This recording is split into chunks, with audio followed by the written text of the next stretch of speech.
భక్తులందరికీ నమస్కారం అండి.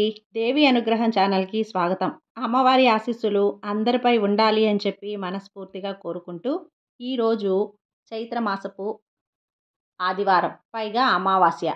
ఆదివారం, అమావాస్య కలిసి రావటం ఎంతో విశేషం.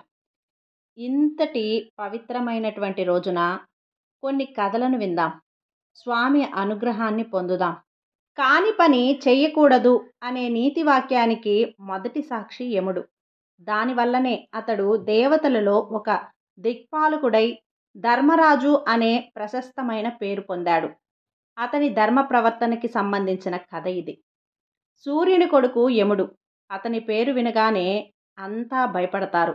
కానీ భయపడనక్కర్లేదు. అతని బుద్ధి ఏ క్షణంలోనో ఏ దశలోనో అధర్మ మార్గాన నడవలేదు. అంత శుద్ధమైన బుద్ధి గలవాడు. అలాగే అంత అందగాడును. యమునికి ఒక చెల్లెలు ఉంది. దాని పేరు యమి. అందానికి ముందు చెప్పదగిన సుందరి. ఆ అన్నకి చెల్లెలే కానీ బుద్ధికి మాత్రం అన్నకి చెల్లెలకి అక్షరమైన పోలిక లేదు. అన్నా చెల్లెలు ఒకే కడుపున పుట్టి ఒకే ఇంట అన్యోన్యంగా పెరుగుతున్నారు. క్రమంగా ఇద్దరు యుక్త వయస్కులైనారు. వయసుతో పాటు వారి అందచందాలకు కూడా పెరుగుతూ వచ్చాయి. ఒకనాడు యమి అన్నకి కాస్త దగ్గరగా ఎదురుగా కూర్చొని చిరాకుగా పెదవిపై చిరుమల్లె నవ్వు మెరుస్తూ ఉండగా కాటుక కళ్ళ చూపులతో కాముని చూపులు విసురుతూ సన్నని కోయిల కంఠంతో అన్నది కదా, అన్నా, నిన్ను నేను మనసారా వలచిన మగువను. నన్ను కాదనక నా కోరిక తీర్చు. కాదంటావా? కామాగ్ని జ్వాలలకి కట్టెనైపోయి నీ కళ్ళ ముందే పిడికెడు బుగ్గి అయిపోతాను చూడు అని మెల్లగా చెయ్యి పట్టుకుంది. యముడు చల్లగా చెయ్యి విడిపించుకొని ఆశ్చర్యంగా చెల్లెల్ని చూసి, చెల్లెలా, లోక పద్ధతికి విరుద్ధంగా మాట్లాడుతున్నావు. ధర్మశాస్త్రానికి రూపం అని చెప్పదగిన సూర్యుని బిడ్డలం మనం. ఒకే తల్లి కడుపున రక్తం పంచుకొని పుట్టిన తోబుట్టువలం. మనం తుచ్చ కామానికి లొంగిపోయి లోకంలో ఎన్నడూ చెరగని అపకీర్తి నిలిపే నీచులమవుతామా? నువ్వు చదివిన దానవే. తగని మాటలాడకు. నీకు అన్ని విధాలా సుఖం కలిగించే పురుషుడు ఎక్కడో పుట్టి పెరుగుతున్నాడు. కాలం కలిసి రాగానే కంటపడతాడు. అంతవరకు వేచి ఉండవలసిందే అంటూ మన అమ్మ వంక గాని ఇటు మన నాయన వంక గాని ఎన్నడూ లేని ఈ దుష్ట మార్గాన నడవటం కలనోనైనా తగదు అని క్రమక్రమంగా చిరాకు కూడా చూపిస్తూ అన్నాడు. యమి శాంతించలేదు. మరింత రెచ్చిపోయింది. స్త్రీ కామవశురాలైనప్పుడు ఆమె కోరికను తీర్చడం పురుషుని ధర్మం. అన్నా చెల్లెలు అని అర్థం లేని వావి వరస కల్పించుకొని లోకం పనికిమాలిన పంతానికి దిగజారిపోతుంది. శరీర సుఖానికి వావి వరుసలు అడ్డురావు అనే పరిష్కార మార్గం మనం చూపుదాం. కాబట్టి వలచి పలుకుతున్న నా పలుకులు సరిగ్గా అర్థం చేసుకో. నా ప్రాణాలు నిలబెట్టు అని మొరాయించింది. యమివాదం విని యముడు శాంతంగా మళ్ళీ అన్నాడు. చెల్లి, చెయ్యరాని పని ఇది. ఈ పని పశువులకు పక్షులకు చెల్లుతుంది. కానీ మన వంటి ఏకగర్భజనులకై ప్రాణులకు తగదు. కాబట్టి తుచ్చమైన శరీర వికారానికి లొంగక బుద్ధిమంతురాలువై ప్రవర్తించు. మంచిది. ఒకే కడుపున పుట్టిన మన వంటి ప్రాణులు ఏకం కాకూడదు.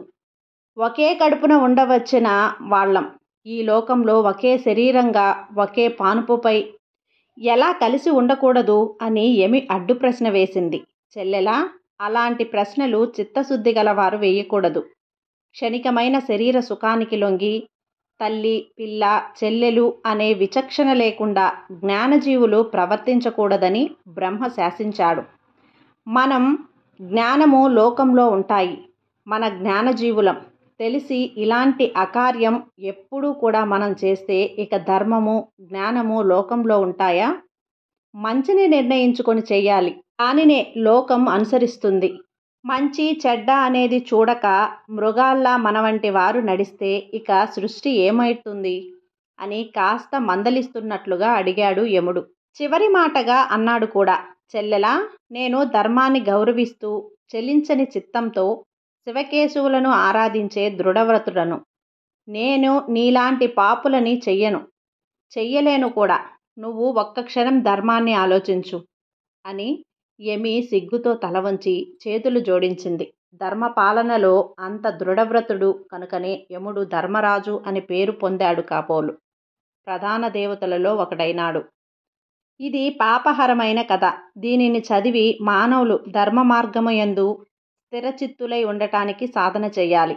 యముని వలె దృఢవ్రతులు, అకార్యాలను చెయ్యని వారున్నా మానవులు దేవత్వం పొందుతారు అని మా గురువుగారు శుకునకు చెప్పారని సూతుడు తర్వాత ఇలా చెప్పడం ప్రారంభించాడు. ఒక పతివ్రత కథను చెప్తాను వినండి. అది కూడా మా గురుదేవుడు శుకునకు చెప్పిందే.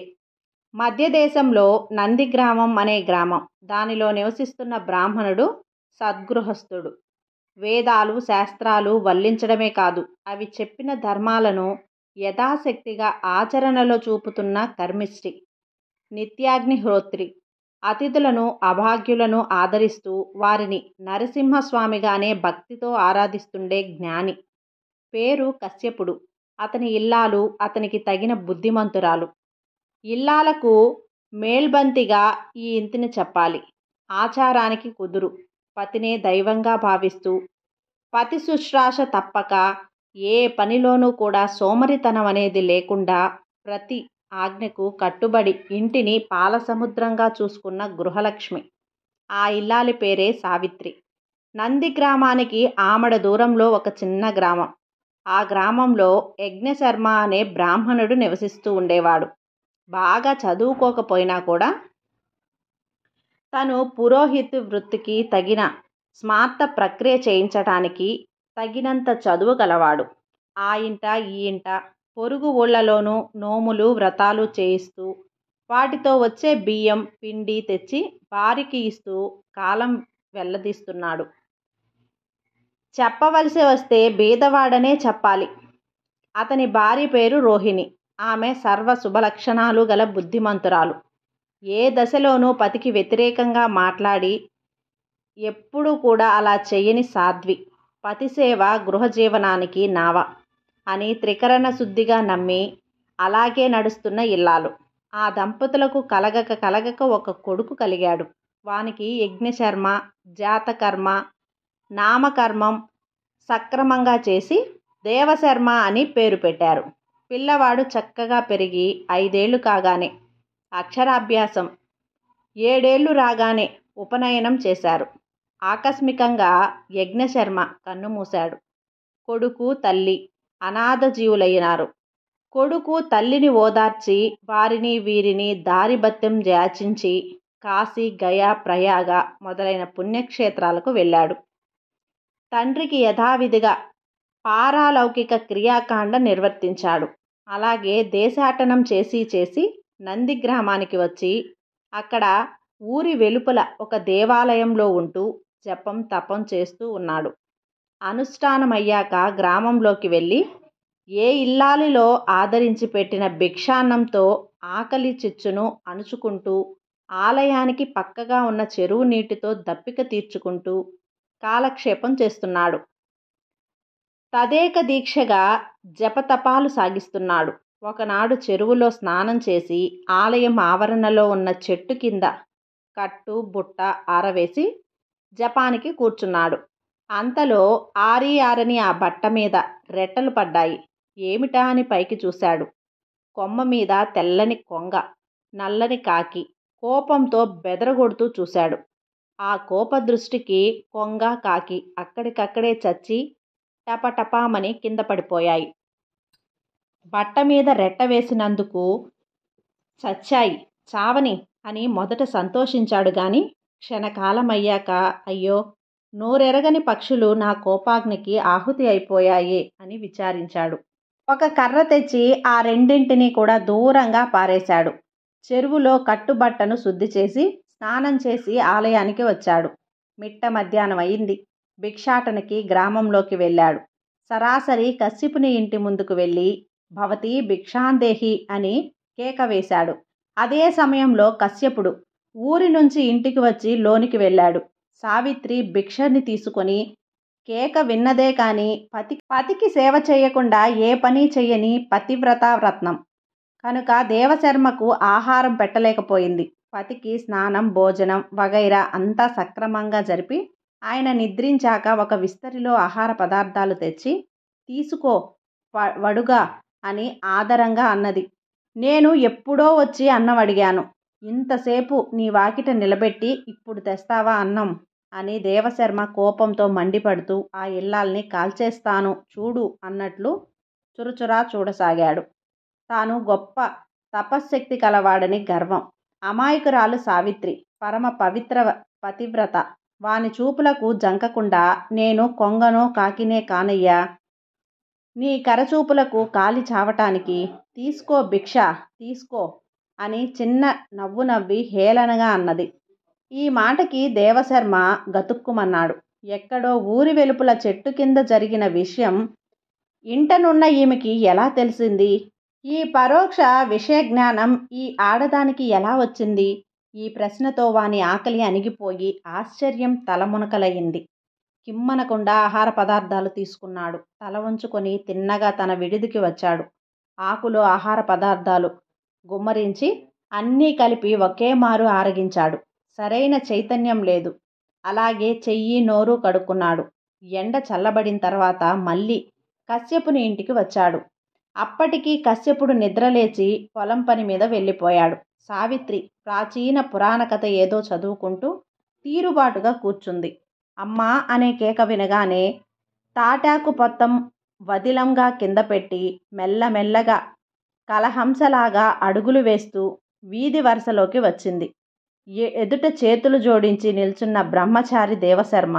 ఏమీ వచ్చావు వడుగా అని అందంగా అడిగింది.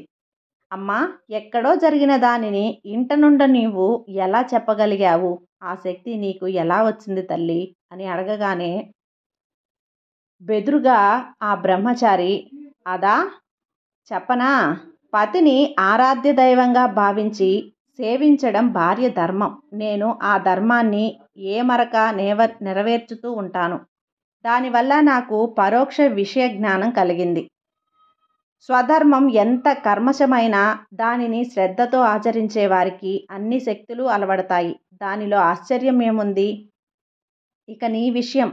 నిన్ను నవమాసాలు మోసి దుర్భర ప్రవర వేదన భరించి కానీ నిన్ను కళ్ళలో పెట్టుకొని పెంచిన తల్లిని, పైగా అనాథను, నీపై ఆధారపడి ఉన్న వ్యక్తిని గాలికి విడిచిపెట్టి నువ్వు ఇక్కడ చేసే జపము తపము అర్థం లేని పనులు. కన్నతల్లి మించిన దైవం లేదు. మాతృదేవోభవ అనే శృతివాక్యం వినలేదా?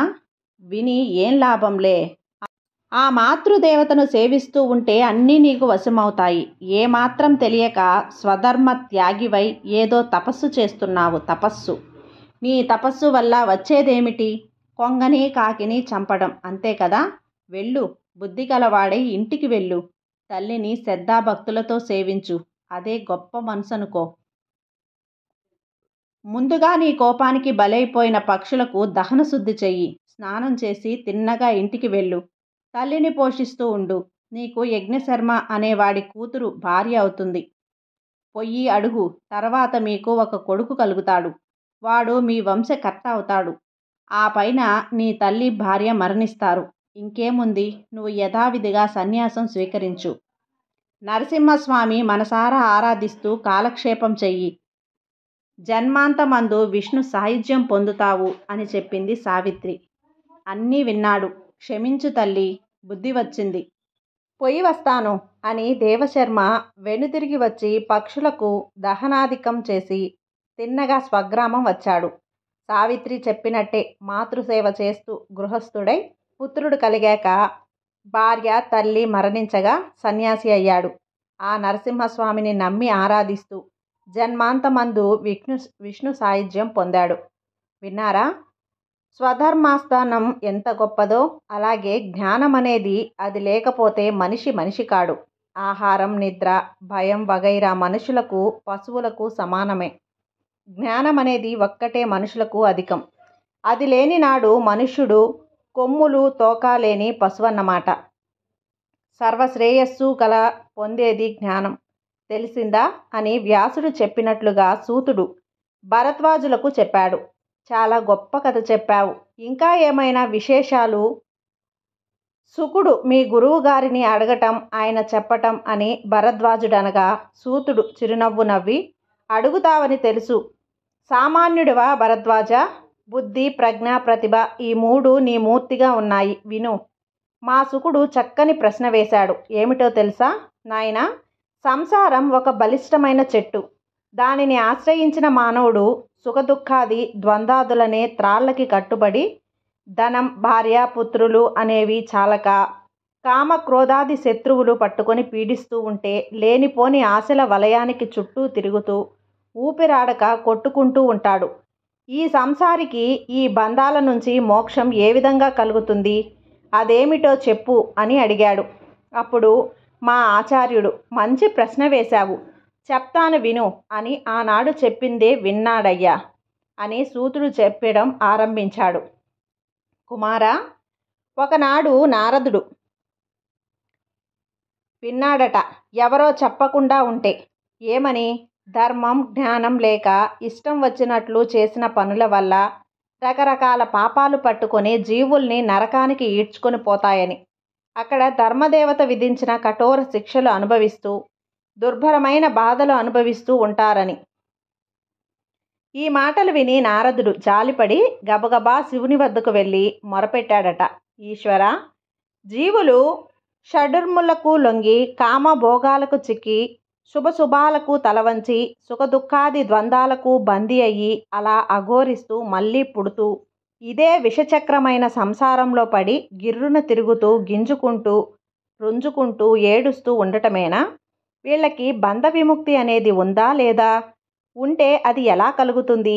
సెలవీవయ్యా శంకరా, నేను లోకాలలో ప్రచారం చేస్తాను అని డక్కుదిక్కతో నారదుడన్న మాటలు విని అశ్రిత శంబరుడు శంకరుడు చెప్పినదేమంటే, ఎందుకు లేడు నారదా? బంధ విముక్తి ఎలా అవుతుందో చెప్తాను విను. చరాచరాత్మకమైన ఈ జగత్తు తన మాయాపాశాలతో కట్టి విచిత్ర నాటకాలాడించే ప్రభువు శ్రీ నరసింహస్వామి. విష్ణువు కరుణించేటట్టు చేసుకోవాలి. అమృత స్వరూపుడు, పరమానందమూర్తి, సర్వ పాపార్జితుడు బ్రాహ్మణుడైన విష్ణువును ఆరాధించేవాడు సంసార బంధ విముక్తుడవుతాడు. యోగీశ్వరుడు, పురాణ పురుషుడు, శరీరం లేనివాడు, అన్ని ప్రాణుల హృదయాలలో అనుప్రమాణమైన తేజోరూపి అయి వెలుగుతూ ఆయా ప్రాణుల కష్ట సుఖాలకు కారణములై కర్మలను చేయిస్తూ వాటి వల్లే ఎలాంటి ఫలాన్ని తాను అనుభవించక తప్పించుకుంటూ తిరిగేవాడున్నను ఆయన విష్ణువును ఆరాధించేవాడు బంధ విముక్తుడవుతాడు. నామగోత్రాలు, జనన మరణాలు, సుఖ దుఃఖాలు లేని శుద్ధ చైతన్యమూర్తి, ఓం అనే ఏకాక్షరం తన మూర్తిగా భాషించే మంత్రస్వరూపుడు, విశ్వమునకు అది విశ్వరక్షకుడు, విశ్వమయుడునాడు అయిన విష్ణువు సదా హృదయంలో ధ్యానించేవాడు బంధ విముక్తుడవుతాడు అని శంకరుడు జీవన్ముక్త బోధ నారదుడికి చేశాడు. ఇప్పుడు నేను నీకు చెప్పవలసిందే ఇదే. మా గురువుగారు కొడుకును ఉద్దేశించి, మమ్మల్ని చూస్తూ హరిభజన చేస్తూ ఉండండి. అక్కరమాలిన చింత మనసుతో పెట్టుకొని చెవికి జీర్ణం కాకండి, ఏడవకండి. సర్వేశ్వరుడైన శ్రీ నరసింహదేవుణ్ణి హృదయాలలో ఉంచుకొని ధ్యానిస్తూ ఉండండి. ఆ దేవుని కృపతో తరించండి అని చెప్పగానే విని, మా సుఖయోగి, మంచిది నాయనా, అలాగే చేస్తాము. మరి ఆ దేవుణ్ణి ధ్యానించాలంటే ఏదో అక్షరాల సంపుటి ఉండాలి కదా, అది ఉపదేశించు అని మెల్లగా అన్నాడు. ఆ మాటకి ఆ నాయన చిరునవ్వు నవ్వి ఉపదేశ రూపంగా చెప్పిందేమిటంటే ఉంది. అది మంత్రాలలో ఉత్తమమైన మంత్రాక్షరం, అక్షర మంత్రం అని శుకుడు సూత మహాముని సూతునకు చెప్పాడు. కాబట్టి ఈ కథలన్నీ కూడా మీకు నచ్చినట్లయితే, ఈరోజు భక్తి శ్రద్ధలతో మీరు విన్నట్లయితే స్వామివారి అనుగ్రహాన్ని పరిపూర్ణంగా పొందుతారు. ఈ కథలు మీకు నచ్చినట్లయితే లైక్ చేయండి, అలాగే సబ్స్క్రైబ్ చేయండి, మరికొంతమంది భక్తులకు షేర్ చేయండి. సర్వేజన సుఖినో భవంతు.